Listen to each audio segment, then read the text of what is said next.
അങ്ങനെ അനാമിക മറ്റേ പയ്യൻ്റെ കൂടെ ബീച്ചിലും പാർക്കിലും ഹോട്ടൽ റൂമുകളിലും ലോഡ്ജിൻ്റെ റൂമുകളിലും ഒക്കെ റൂം എടുക്കുന്നതായൊക്കെ ഇങ്ങനെ കറങ്ങി നടക്കുന്നതായും ആദർശും അനിയും അറിയുന്നുണ്ട്.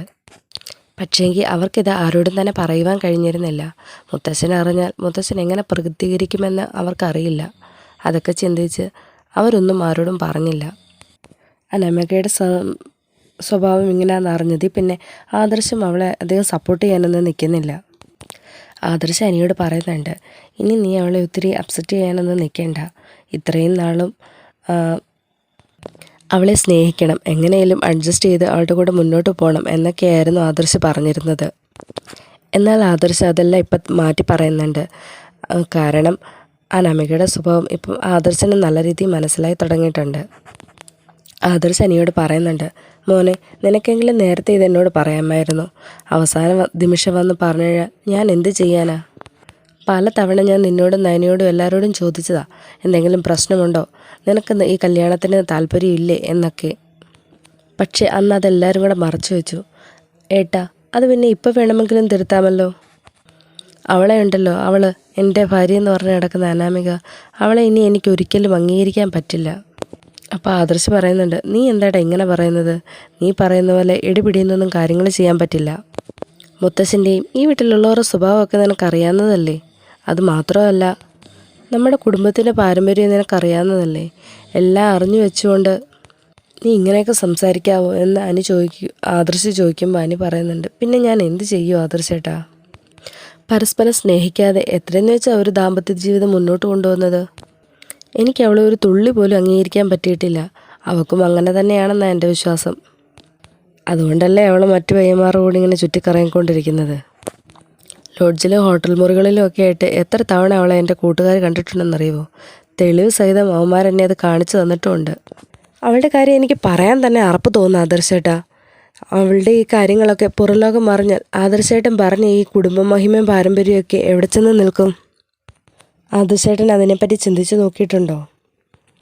അപ്പോൾ ആദർശേട്ടൻ പറയുന്നുണ്ട്, ശരിയായിരിക്കും, അനാമികയുടെ ഭാഗത്തു നിന്ന് ഇങ്ങനൊരു കാര്യം ഞാൻ ഒരിക്കലും പ്രതീക്ഷിച്ചില്ല. അവളുടെ സ്വഭാവം നല്ലതാണെന്നാണ് ഞാൻ കരുതിയത്. നിൻ്റെ മനസ്സിൽ നന്ദു ഉള്ളതുകൊണ്ടാണ് അവളെ അംഗീകരിക്കാൻ പറ്റാത്തതെന്നാണ് ഞാൻ ചിന്തിച്ചത്. പക്ഷേ ഇപ്പം എന്തായാലും കാര്യം എനിക്ക് മനസ്സിലായല്ലോ. തെളിവ് സഹിതം നീ അതെന്നെ കാണിച്ചു തന്നു. നീ വിഷമിക്കാതെ നീ, ഇതിന് ഉള്ള പരിഹാരം നമ്മൾ എത്രയും പെട്ടെന്ന് കണ്ടെത്തിയിരിക്കും. അതുകൊണ്ട് നീ പേടിക്കാതിരിക്കേ. ഈ ഏട്ടൻ നിനക്ക് വാക്ക് തരുക, ഇനി നിൻ്റെ ജീവിതത്തിൽ അനാമിക ഉണ്ടാവില്ല എന്നും പറഞ്ഞ് ആദർശ് അവിടെ നിന്ന് പോകുന്നുണ്ട്. അങ്ങനെ പിറ്റേന്ന് രാവിലെ മുത്തശ്ശി ഇങ്ങനെ ഒരുങ്ങിക്കൊണ്ടിരിക്കുകയായിരിക്കും. അപ്പോൾ അമ്മ ഇതെങ്ങോട്ടാണെന്ന് ചോദിച്ച് ജാനകിയും അങ്ങോട്ട് വരുന്നുണ്ട്. അപ്പം മുത്തശ്ശി പറയുന്നുണ്ട്, ഞാൻ അമ്പലത്തിൽ പോവാം, നീയും വാ, നമുക്കൊന്നിച്ച് പോകാം. അപ്പം ജാനകി ചോദിക്കുന്നുണ്ട്, എന്താ അമ്മേ പെട്ടെന്നൊരു അമ്പലത്തിൽ പോക്ക്? അമ്മയ്ക്ക് എന്തെങ്കിലും വിഷമമുണ്ടോ? ഏയ് അതൊന്നും അല്ല ജാനകി, ഞാൻ മുത്തശ്ശൻ്റെ പേരിൽ കുറച്ച് വഴിപാടുകൾ നേർന്നിട്ടുണ്ടായിരുന്നു. അതിൽ കുറച്ചൊക്കെ ഇനിയും ബാക്കി കിടക്കുക. അതിനി അങ്ങനെ നീട്ടിക്കൊണ്ട് പോകാൻ പറ്റില്ല. അതുകൊണ്ട് നീയും കൂടെ വാ, നമുക്ക് ഒരുമിച്ച് അമ്പലത്തിലേക്ക് പോവാം. അങ്ങനെ മുത്തശ്ശിയും ജാനകിയും കൂടെ അമ്പലത്തിലേക്ക് പോകുന്നുണ്ട്. അങ്ങനെ അമ്പലത്തിൽ ചെന്ന് വഴിപാടും കാര്യങ്ങളൊക്കെ ചെയ്തതിന് ശേഷം മുത്തശ്ശിക്ക് ചെറുതായൊരു തലകറക്കം ഉണ്ടാകുന്നുണ്ട്. ജാനകി ഉടനെ തന്നെ മുത്തശ്ശിയും കൂട്ടി ഒരു ഹോസ്പിറ്റലിലേക്ക് പോകുന്നുണ്ട്. ആ ഒരു സമയത്ത് അപ്രതീക്ഷിതമായിട്ട് അനാമികയെ കാണുകയാണ് ജാനകി ഹോസ്പിറ്റലിൽ വെച്ച്. അപ്പം ജാനകി ഓർക്കുന്നുണ്ട്, ആഹാ ഇത് മോളാണല്ലോ, ഇവള് രാവിലെ വീട്ടിലേക്കെന്നും പറഞ്ഞല്ലേ പോയത്, ഇവളെന്താ ഇവിടെ? ഇനി എന്തെങ്കിലും അസുഖമുണ്ടോ എന്നൊക്കെ ആലോചിച്ച് നിൽക്കുകയാണ് ജാനകി. എന്തായാലും അവളുടെ പിന്നാലെ ഒന്ന് പോയി നോക്കാം എന്നും കരുതി അവളെ ഫോളോ ചെയ്ത് പോകുന്നുണ്ട് ജാനകി. അങ്ങനെ പോകുമ്പോഴാണ് അനാമികയുടെ കൂടെ വേറൊരു പയ്യനുമുള്ളത് ജാനകി കാണുന്നത്. ഇതേതാ ഈ പയ്യൻ? ഇതിന് മുമ്പൊന്നും കണ്ടിട്ടില്ലല്ലോ. ഇനി അവളുടെ കസിനോ വല്ലതും ആയിരിക്കുമോ? അച്ഛനെയും അമ്മയൊന്നും കൂടെ കാണുന്നുമില്ലല്ലോ. അവരാരും ഇവരുടെ കൂടെ വന്നില്ലേ? ഇനി ചിലപ്പം ഇവനായിരിക്കും അവളെ കൊണ്ട് വന്നത്. അവൾക്ക് അനിയെ വിളിച്ചാൽ പോരായിരുന്നു ഇങ്ങനെയുള്ള കാര്യത്തിനൊക്കെ. എന്ത് പറയാനാ, എൻ്റെ മോൻ വിളിച്ചാൽ അവനൊന്ന് വന്നെങ്കിലല്ലേ, ഇവള് വിളിച്ചാൽ വരില്ലല്ലോ എന്നൊക്കെ ഇങ്ങനെ പിറുപിറുത്തുകൊണ്ട് ജാനകി അമ്മ അനാമികയുടെ പുറകെ പോകുന്നുണ്ട്. ഈ സമയത്ത് അനാമിക ഡോക്ടറെ കാണാനായിട്ട് ഡോക്ടറെ ക്യാബിനിലേക്ക് കയറുന്നുണ്ട്. അവരെന്താ സംസാരിക്കുന്നതെന്നറിയാൻ വേണ്ടി തന്നെ ജാനകി പുറത്ത് നിന്ന് ശ്രദ്ധിക്കുന്നുണ്ട്. എന്നാൽ ഡോക്ടർ അവരോട് പറയുന്ന കാര്യം കേട്ട് ഞെട്ടിത്തെറിച്ച് നിൽക്കുകയാണ് ജാനകി. ഡോക്ടർ എന്താ പറയുന്നതെന്ന് വെച്ചാൽ, ഇപ്പോൾ ഇതിൻ്റെ ആവശ്യമുണ്ടോ? ഇത് അബോർഷൻ ചെയ്യണമെന്നുള്ളത് നിങ്ങൾക്ക് നിർബന്ധമുണ്ടോ? അതെ സാർ, ഞങ്ങൾക്കിപ്പോൾ അബോർഷൻ വേണം. ഇതെൻ്റെ ഭർത്താവാണ്. ഒരു കുഞ്ഞിൻ്റെ അച്ഛനും അമ്മയുമാകാൻ ഞങ്ങൾ മാനസികപരമായി തയ്യാറെടുത്തിട്ടില്ല. അതുമാത്രമല്ല, ഞങ്ങൾ രണ്ടുപേരും വീട്ടിലറിയാതെ വിവാഹം കഴിച്ചവരാ. ഞങ്ങൾക്ക് കുറേ ബാധ്യതകളുമുണ്ട്. ആ പ്രശ്നങ്ങളൊന്നും തീരാതെ ഒരു കുഞ്ഞ്, അത് ശരിയാവില്ല. അതുകൊണ്ടാണ് ഞങ്ങൾ ഡോക്ടറോട് ഇങ്ങനെ ചോദിക്കുന്നത്. ഇപ്പോൾ തുടക്കമല്ലേ, അതുകൊണ്ട് എത്രയും പെട്ടെന്ന് എങ്ങനെയെങ്കിലും ഡോക്ടർ ഇത് ഒഴിവാക്കി തരണമെന്ന് അനാമിക ഡോക്ടറോട് പറയുന്നുണ്ട്. ഇതൊക്കെ കേട്ട് ആകെ പുറത്ത് ഞെട്ടിത്തെറിച്ച് നിൽക്കുകയാണ് കേട്ടോ ജാനകി. ഡോക്ടർ പറയുന്നുണ്ട്, നിങ്ങളുടെ ഇഷ്ടം. ഇപ്പോഴത്തെ കുട്ടികളൊക്കെ ഇങ്ങനെയാണ്. എല്ലാവരും ഇങ്ങനെ തന്നെയാണ് ചിന്തിക്കുന്നത്. ഇതിപ്പോൾ ഞാൻ ചെയ്തു തന്നില്ലെങ്കിൽ നിങ്ങൾ മറ്റൊരിടത്ത് പോയി അത് ചെയ്യും.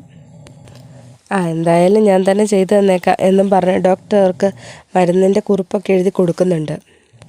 അപ്പോൾ ജാനകി ചിന്തിക്കുന്നുണ്ട്, ഇവൾ എന്തൊക്കെയായി പറയുന്നത്? ഇവളുടെ ഭർത്താവാണ് ഇവനെന്നോ? ഇവൾക്ക് അബോർഷൻ ആക്കണമെന്നോ? എന്തൊക്കെയായി പറയുന്നേ? എന്തൊക്കെയാണ് ഇവളീ പറയുന്നത്? എനിക്കൊന്നും മനസ്സിലാവുന്നില്ലല്ലോ ദൈവമേ എന്നൊക്കെ പറഞ്ഞ് ജാനകി അവിടെ നിൽക്കുകയാണ്. അങ്ങനെ ജാനകി അവിടെ നിന്ന് മാറിപ്പോകുന്നുണ്ട്. ഈ സമയത്ത് അനാമികയും ആ പയ്യനും കൂടി അവിടെ നിന്ന് ഇറങ്ങി വന്ന് മെഡിക്കൽ സ്റ്റോറിൽ പോയി മരുന്നൊക്കെ വാങ്ങി പോകുന്നുണ്ട്. ജാനകി അവിടെ നിന്ന് തിരിച്ചു ചെന്ന് മുത്തശ്ശിയോടായിട്ട് പറയുന്നുണ്ട്, അമ്മേ, ട്രിപ്പ് തീരാൻ കുറച്ച് സമയമെടുക്കുമല്ലോ, ഞാനിപ്പോൾ വരാം. എൻ്റെ ഒരു ഫ്രണ്ടിനെ കണ്ടിട്ട് വരാം. എന്താ മോളെ, എന്തെങ്കിലും പ്രശ്നമുണ്ടോ? ഒന്നുമില്ലമ്മേ, ഞാൻ പോയിട്ട് പെട്ടെന്ന് തന്നെ തിരിച്ചു വരാം. എന്താ മോളെ ഇത്ര അത്യാവശ്യം? അതമ്മേ, ഞാൻ വന്നിട്ട് പറയാം എന്നും പറഞ്ഞ് ജാനകി അവിടെ നിന്ന് പോകുന്നുണ്ട്. അങ്ങനെ അനാമികയെ ഫോളോ ചെയ്തു പോകുന്ന ജാനകി കാണുന്നത് അവരൊരു ഹോട്ടൽ റൂമിലേക്ക് പോകുന്നതാണ്.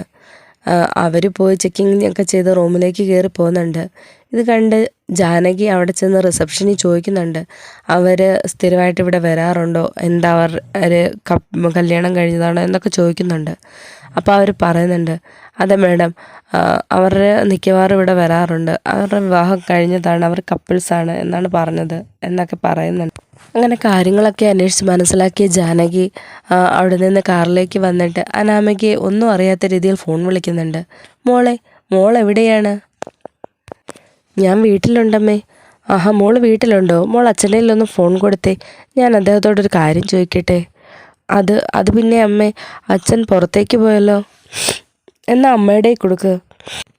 അവർ രണ്ടുപേരും ഒന്നിച്ചാണമ്മേ പോയത്. അവർക്ക് പുറത്തെവിടെയോ ഒരു റിസപ്ഷൻ ഉണ്ടെന്നും പറഞ്ഞാണ്, ഒരു ഫങ്ഷൻ ഉണ്ടെന്നും പറഞ്ഞാണ് അവർ പോയത്. ആണോ? മോളെന്താ പോകാതിരുന്നത്?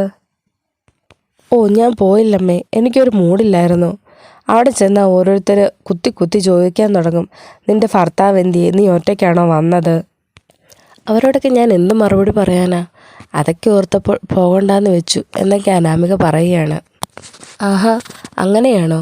എനിക്ക് സാരമില്ല മോളെ, മോൾ അവിടെ ഒറ്റയ്ക്കല്ലേ ഉള്ളൂ, അമ്മ അങ്ങോട്ടേക്ക് വരാം. അമ്മയ്ക്ക് മോളോടൊരു കാര്യം സംസാരിക്കാനുമുണ്ട് എന്നൊക്കെ ജാനകി പറയുന്നുണ്ട്. ഇങ്ങോട്ടേക്കോ? എന്താ മോളെ, എന്തെങ്കിലും കുഴപ്പമുണ്ടോ? ഒന്നുമില്ലമ്മേ. എങ്കിൽ ഞാൻ അങ്ങോട്ട് വരുക എന്നും പറഞ്ഞ് ജാനകി ഫോൺ കട്ടാക്കുന്നുണ്ട്. എന്നിട്ട് ജാനകി ആ ഹോട്ടൽ മുറിയുടെ ഫ്രണ്ടിൽ തന്നെ നിൽക്കുകയാണ്. ഈ സമയം അകത്തേക്ക് പോയ അനാമികയും ആ പയ്യനും കൂടെ വിരൽ പിടിച്ചതുപോലെ തിരിച്ച് പെട്ടെന്ന് വരുന്നുണ്ട്.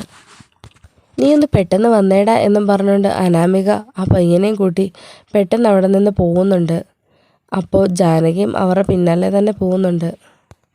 അങ്ങനെ അനാമിക അവളുടെ വീട്ടിലെത്തുന്നുണ്ട്. അവളെ പിന്തുടർന്ന് തന്നെ ജാനകിയും പെട്ടെന്ന് തന്നെ അവിടെ എത്തുന്നുണ്ട്. അല്ല, മോൾ എവിടെയെങ്കിലും പോയതാണോ? അല്ലമ്മേ, എന്താ? അല്ല, മോളാകെ വിയർത്ത് കുളിച്ചിരിക്കുന്നു. അത് പിന്നെ അമ്മേ, കറണ്ടില്ലായിരുന്നു. കറണ്ടില്ലാഞ്ഞത് കൊണ്ടാണ്, AC ഓണാകാത്തതുകൊണ്ടാണ് ഞങ്ങൾ വിയർത്ത് കുളിച്ചിരുന്നത്. കറണ്ട് ഇതാ ഇപ്പോൾ വന്നതേ ഉള്ളൂ. അങ്ങനെ ജാനകി അകത്തേക്ക് കയറുന്നുണ്ട്. അല്ല, അമ്മ എന്താ ഇന്ന് ഇങ്ങോട്ട്? ഞാൻ ഇന്ന് രാവിലെ അല്ലേ അവിടെ നിന്ന് ഇങ്ങോട്ട് വന്നത്. വേറൊന്നുമില്ല മോളെ, ചുമ്മാ വീട്ടിലിങ്ങനെ ഇരുന്നപ്പോൾ അമ്മയ്ക്ക് മോളെ കാണണമെന്ന് തോന്നി, അതാ ഇങ്ങോട്ടേക്ക് പോകുന്നത്. ആ സമയം അനാമികയുടെ കൈത്തട്ടി ഗുളികളൊക്കെ താഴെ വീഴുന്നുണ്ട്. ജാനകി അതെടുത്ത് നോക്കുന്നുണ്ട്. ഇതെന്താ മോളെ, ഇതെന്താ ഈ ഗുളികളൊക്കെ? ഇത് മോളെന്തിനാ കഴിക്കുന്നേ? മോൾക്ക് എന്തെങ്കിലും അസുഖമുണ്ടോ? അയ്യോ, അത് വേറൊന്നും കൊണ്ടല്ലമ്മേ. എനിക്ക് നല്ല വയറുവേദന, പീരിയഡ്സ് ആയെന്ന് അതിൻ്റെ ആണെന്ന് തോന്നുന്നു. ആണോ, അമ്മയൊന്ന് നോക്കട്ടെ എന്നും പറഞ്ഞ് ജാനകി ആ ഗുളികളൊക്കെ എടുത്ത് നോക്കുന്നുണ്ട്. മോളെ, ഈ ഗുളിക കണ്ടിട്ട് പീരിയഡ്സിൻ്റെ ഗുളികയാണെന്ന് തോന്നുന്നില്ലല്ലോ.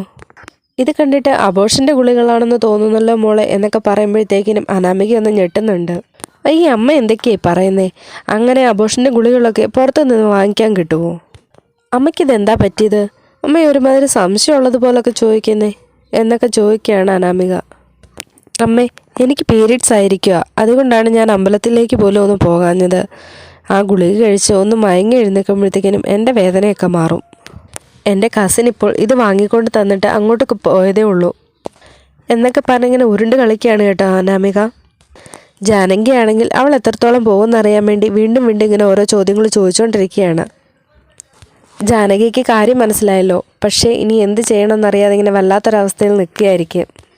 അങ്ങനെ ജാനകി ചോദിക്കുകയാണ്, മോൾ എൻ്റെ കൂടെ വരുന്നുണ്ടോ വീട്ടിലേക്ക്? ഓ ഇല്ലമ്മേ, ഞാൻ 2-3 ദിവസം ഇവിടെ നിന്ന് റെസ്റ്റൊക്കെ എടുത്തിട്ടേ വരുന്നുള്ളൂ.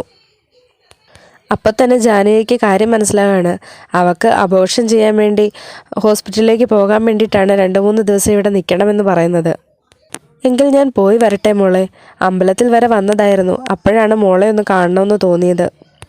എങ്കിൽ ഞാൻ പോട്ടെ എന്നും പറഞ്ഞ് ജാനകി അവിടെ നിന്ന് ഇറങ്ങുകയാണ്. അവിടുന്ന് ജാനകി നേരെ ഹോസ്പിറ്റലിലേക്ക് മുത്തശ്ശിയുടെ അരികിലേക്കാണ് പോകുന്നത്. മുത്തശ്ശിയുടെ അരികിൽ ചെന്നപ്പോൾ മുത്തശ്ശി ചോദിക്കുന്നുണ്ട്, എന്ത് പറ്റി ജാനകി, നിൻ്റെ മുഖം വല്ലാതിരിക്കുന്നേ? നീ ആരെയാണ് കാണാൻ പോയത് എന്നൊക്കെ ചോദിക്കുമ്പോൾ, ഒന്നുമില്ല അമ്മേ. അതൊന്നുമല്ല, എന്തോ ഉണ്ട്. നിങ്ങളുടെ 2 പേരുടെ മുഖം ഒന്നും മാറിയ എനിക്ക് നന്നായി അറിയാം. പറ ജാനകി, എന്താ പ്രശ്നം? ഒന്നുമില്ലമ്മേ, അമ്മയ്ക്ക് തോന്നുന്നതാ. അല്ല, എൻ്റെ തോന്നലൊന്നുമല്ല, നിനക്ക് എന്തോ നല്ല വിഷമം തട്ടിയിട്ടുണ്ട്. എന്താണെങ്കിലും നീ എന്നോട് പറ. ഇങ്ങനെയൊക്കെ മുത്തശ്ശി പറയുമ്പോഴത്തേക്കിനും ജാനകി അമ്മയുടെ മുന്നിലേക്ക് പൊട്ടിക്കരയുകയാണ്. മുത്തശ്ശി ചോദിക്കുന്നുണ്ട്, എന്താ മോളെ, എന്താ പറ്റിയത്? നീ എന്തിനാ ഇങ്ങനെ കരയുന്നേ? നീ കാര്യം പറ, കരയാതെ കാര്യം പറ. അത് പിന്നെ അമ്മേ, ഇവിടെ വെച്ച് ഞാൻ അനാമികയെ കണ്ടിരുന്നു. ഡോക്ടറിൻ്റെ അടുക്കെ അബോർഷൻ ചെയ്യാൻ വേണ്ടി വന്നതാണെന്ന് പറയുന്നത് ഞാൻ കേട്ടിരുന്നു. അവളെ പിന്തുടർന്ന് ഞാൻ പോയപ്പോൾ അവൾ ഹോട്ടൽ മുറിയിലേക്കും അവിടുന്ന് ഞാൻ വിളിച്ചപ്പോൾ വീട്ടിലേക്കും ഒക്കെ വന്നു. അങ്ങനെ അതുവരെ അവിടെ സംഭവിച്ച എല്ലാ കാര്യങ്ങളും ജാനകി മുത്തശ്ശിയോട് പറയുന്നുണ്ട്. ഇതെല്ലാം കേട്ടപ്പോൾ മുത്തശ്ശിയും ആകെ ഞെട്ടിപ്പോകുന്നുണ്ട്. അപ്പോൾ മുത്തശ്ശി ചോദിക്കുകയാണ്, എൻ്റെ ഈശ്വര, ഞാൻ എന്തൊക്കെയായി കേൾക്കുന്നത്? ശരിക്കും അനിയുടെ കുഞ്ഞല്ലല്ലോ അവളുടെ വയറ്റിലുള്ളത്? അല്ലെന്നാണമ്മേ എൻ്റെ വിശ്വാസം. കാരണം ഇത്രയും നാളായിട്ടും 2 പേരും തമ്മിൽ അങ്ങനെയൊരു ബന്ധം ഉണ്ടായിട്ടില്ലെന്നാണ് എൻ്റെ വിശ്വാസം. അവർ തമ്മിൽ ഭാര്യ-ഭർതൃ ബന്ധം ഇതുവരെ ഉണ്ടായിട്ടില്ല. ആ പയ്യനെ കാണിച്ചു കൊടുത്ത് അവൾ ഡോക്ടറോട് പറയുന്നത് ഞാൻ കേട്ടതാ, അവനാണ് അവളുടെ ഭർത്താവെന്ന്. അവൾക്ക് എങ്ങനെ തോന്നിയമ്മേ അങ്ങനെ ചെയ്യാൻ? അവളുടെ ഭർത്താവ് ജീവിച്ചിരിക്കുമ്പോൾ മറ്റൊരുത്തനെ കാണിച്ചിട്ട് ഇതാണ് തൻ്റെ ഭർത്താവെന്ന് പറയാൻ? അതുമാത്രമല്ലമ്മേ, അവൾ ആ പയ്യൻ്റെ കൂടെ ഹോട്ടൽ മുറിയിലേക്ക് പോകുന്നത് ഞാൻ എൻ്റെ കണ്ണുകൊണ്ട് കണ്ടതാ. അവരവിടെ പലപ്പോഴായി വരാറുണ്ടെന്നാണ് ഞാൻ റിസപ്ഷനിൽ നിന്ന് അറിഞ്ഞത്. ഞാനിതെങ്ങനെ സഹിക്കുമേ? അവൾ ഇങ്ങനെ ഒരു പെണ്ണായിരുന്നെന്ന് ഞാൻ അറിഞ്ഞില്ലല്ലോ എന്നൊക്കെ പറഞ്ഞ് ജാനകി വല്ലാതെ കരയുകയാണ്. എന്നാൽ മുത്തശ്ശി പറയുകയാണ്, നീ കരയാതിരിക്കുക ജാനകി. ഇപ്പം തൽക്കാലം നീ ഇത് മറ്റാരോടും പറയണ്ട, നമ്മൾ 2 മാത്രം അറിഞ്ഞാൽ മതി. എന്താ വേണ്ടതെന്ന് ഞാനൊന്ന് ആലോചിച്ച് നോക്കട്ടെ. എന്തായാലും അവളെ ഇങ്ങനെ കയറൂരി വിട്ടാൽ പറ്റില്ലല്ലോ. സത്യങ്ങളെല്ലാം അവളെ കൊണ്ട് തന്നെ തത്ത പറയുന്ന പോലെ നമുക്ക് പറയിപ്പിക്കണം. എന്നിട്ട് അവളെ അവിടെ നിന്ന് അടിച്ചിറക്കണം. ഇതെല്ലാം പറയുമ്പോൾ ജാനകി ചോദിക്കുന്നുണ്ട്, അങ്ങനെയൊക്കെ ചെയ്താൽ എൻ്റെ അനിയുടെ ജീവിതം എന്തായി പോവും അമ്മേ? നീ എന്താ ജാനകി ഇങ്ങനെയൊക്കെ പറയുന്നത്? ഇപ്പം നിൻ്റെ മകൻ്റെ ജീവിതം സേഫ് ആണെന്ന് നിനക്ക് തോന്നുന്നുണ്ടോ? ഇങ്ങനെയൊക്കെ നടക്കുന്ന ഒരു പെണ്ണിൻ്റെ കൂടെയുള്ളൊരു ജീവിതം സന്തോഷമാവുമെന്ന് നിനക്ക് തോന്നുന്നുണ്ടോ? അവളുടെ സുഖജീവിതത്തിന് വേണ്ടി നമ്മുടെ അനിമോനെ അവൾ കൊല്ലാതിരുന്ന ഭാഗ്യം. പലതവണ നയനമോളും നവ്യമോളും ഒക്കെ പറഞ്ഞിട്ടുള്ളതാ ഇവളുടെ സ്വഭാവം ശരിയല്ലെന്ന്. പക്ഷെ നമ്മൾ ആരും തന്നെ അതൊന്നും കേൾക്കാനോ വിശ്വസിക്കാനോ തയ്യാറായിട്ടില്ല. ഇപ്പോൾ നിനക്ക് തന്നെ കാര്യങ്ങളെല്ലാം നേരിട്ട് മനസ്സിലായില്ലേ? ഇനി നീ തന്നെ അവളെ ഒന്ന് നിരീക്ഷിച്ച് നോക്ക് എന്നൊക്കെ പറയുകയാണ് മുത്തശ്ശി. ജാനകിയാണെങ്കിൽ ഇതെല്ലാം ഓർത്ത് സഹിക്കാനാവാതെ പൊട്ടി പൊട്ടി കരയുന്നുണ്ട്. സാരമില്ല ജാനകി, നീ ഇങ്ങനെ കരയാതിരിക്കെ. വിഷമമുണ്ടാകുമെന്ന് എനിക്ക് നന്നായി അറിയാം. എന്തായാലും എനിക്ക് അമ്പലത്തിലേക്ക് വരാൻ തോന്നിയതും നിനക്ക് എൻ്റെ കൂടെ വരാൻ തോന്നിയതും അവിടുന്ന് തലകറക്കമുണ്ടായ ഹോസ്പിറ്റലിലേക്ക് പോയതും എല്ലാം ഒരു നിമിത്തമായതുപോലെ എനിക്ക് തോന്നുന്നു. ഇതെല്ലാം നമ്മളെ അറിയിക്കാൻ ദൈവം കാണിച്ച ഒരു വഴി. സത്യങ്ങളെല്ലാം നമ്മളറിയാൻ സമയമാണെന്ന് ദൈവവും വിചാരിച്ചു കാണും. അതുകൊണ്ടായിരിക്കും നിന്റെ കൺമുന്നിൽ തന്നെ എല്ലാം കാണിച്ചു തന്നതെന്ന് മുത്തശ്ശിയും പറയുന്നുണ്ട്. എന്തായാലും നമുക്കിപ്പോൾ വീട്ടിലേക്ക് പോകാം. നീ ബില്ലൊക്കെ അടിച്ച് താഴേക്ക് വാ ജാനകി എന്നും പറഞ്ഞ് അവിടെ നിന്ന് ഡിസ്ചാർജ് ആയി പോകുന്നുണ്ട് അവർ. രണ്ടുപേരും ആകെ വിഷമിച്ചാണല്ലോ വീട്ടിലേക്ക് വരുന്നത്. ഇത് കണ്ട് മുത്തശ്ശൻ ചോദിക്കുന്നുണ്ട്, എന്തു പറ്റി രണ്ടുപേർക്കും മുഖത്തിനൊരു വാട്ടം? പോയതുപോലെ അല്ലല്ലോ രണ്ടുപേരും തിരിച്ചു വന്നത്. അല്ല, എന്താ ഇത്ര വൈകിയത്? അത് പിന്നെ അച്ഛാ, അമ്മയ്ക്ക് പെട്ടെന്നൊരു തലകറക്കം. ഞങ്ങൾ ഹോസ്പിറ്റലിലേക്ക് പോയി. അവിടെ ട്രിപ്പിട്ട് കിടക്കുമായിരുന്നു. ആണോടോ? എന്തു പറ്റി പെട്ടെന്ന്? ഞങ്ങളെ ആരെങ്കിലും നിങ്ങൾക്കൊന്ന് വിളിച്ചുവിടായിരുന്നോ? അതിനുള്ളതൊന്നും ഇല്ലായിരുന്നേ. പിന്നെ ഡ്രൈവറും കൂടെ ഉണ്ടായിരുന്നല്ലോ. ഞങ്ങൾ ഹോസ്പിറ്റലിൽ പോയി ട്രിപ്പ് ഇട്ടു തിരികെ വന്നു. ചെറുതായെന്ന് BP കുറഞ്ഞതാ. വേറൊന്നും പേടിക്കാനില്ല. ഇദ്ദേഹം ഒന്ന് സമാധാനമായിട്ടിരിക്കുമെന്ന് മുത്തശ്ശി പറയുന്നുണ്ട്. എന്നൊക്കെ മുത്തശ്ശി പറയുമ്പോൾ, എങ്കിലും നിനക്ക് എന്നെ ഒന്ന് വിളിക്കാമായിരുന്നു. അതിൻ്റെ ഒന്നും ആവശ്യമില്ലെന്നേ. ഒന്നാമതേ നിങ്ങൾക്ക് സുഖമില്ലാതിരിക്കുമല്ലേ. അങ്ങനെയുള്ള നിങ്ങളെ ഞാൻ എന്തിനാ വെറുതെ വിളിച്ച് ബുദ്ധിമുട്ടിക്കുന്നത്? മാത്രമല്ല, എനിക്ക് വയ്യെന്ന് കേട്ടാൽ പിന്നെ ഒന്നും നോക്കാതെ നേരെ അങ്ങ് കയറി വരും. അതൊന്നും വേണ്ടാന്ന് വെച്ചതുകൊണ്ടാണ് നിങ്ങളെ അറിയിക്കാഞ്ഞത്.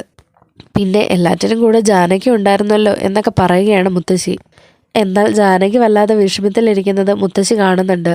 അവയ്ക്കിപ്പോൾ കുഴപ്പമൊന്നുമില്ലല്ലോ, കുറഞ്ഞെന്നല്ലേ പറഞ്ഞേ. പിന്നെ എന്തിനാ ജാനകി നീ ഇങ്ങനെ വിഷമിച്ചിരിക്കുന്നത്?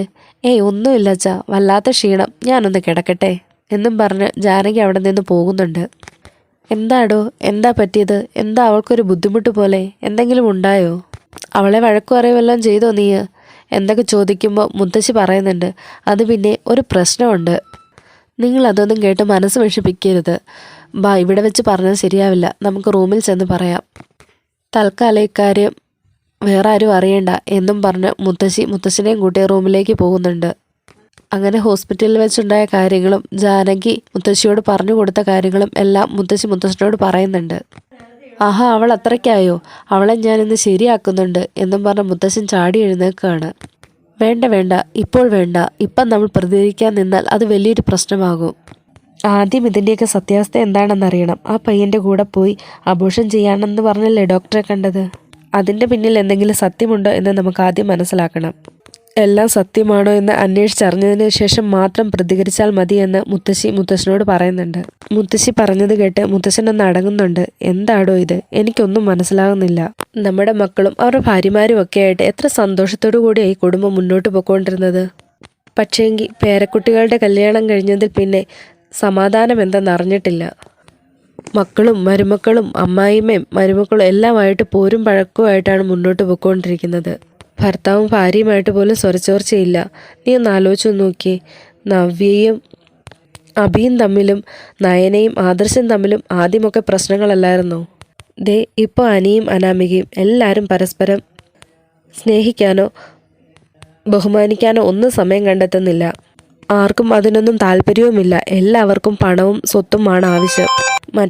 മറ്റെന്തൊക്കെ ആലോചിച്ചാണ് എല്ലാവരും ജീവിക്കുന്നത്. ആർക്കും ആരെയും മനസ്സുകൊണ്ട് അംഗീകരിക്കാനോ കഴിയുന്നില്ല. എന്താടോ ഇത്? നമ്മുടെ കുടുംബ മഹിമയൊക്കെ നഷ്ടപ്പെട്ടുകൊണ്ടിരിക്കുകയാണോ? ഞാൻ പടുത്തുയർത്തിയ എൻ്റെ കുടുംബവും എൻ്റെ കുടുംബ മഹിമയും പാരമ്പര്യവും എല്ലാം നഷ്ടപ്പെട്ടുകൊണ്ടിരിക്കുകയാണോ എന്നൊക്കെ പറഞ്ഞ് മുത്തശ്ശൻ ഇങ്ങനെ സങ്കടപ്പെട്ടിരിക്കുന്നുണ്ട്. നിങ്ങളിങ്ങനെ വിഷമിക്കാതെ. എന്തെങ്കിലുമൊക്കെ അസുഖം വരും. എന്തായാലും അവളെ ഇങ്ങനെ വെറുതെ വിടാൻ പറ്റില്ലല്ലോ നമുക്ക്.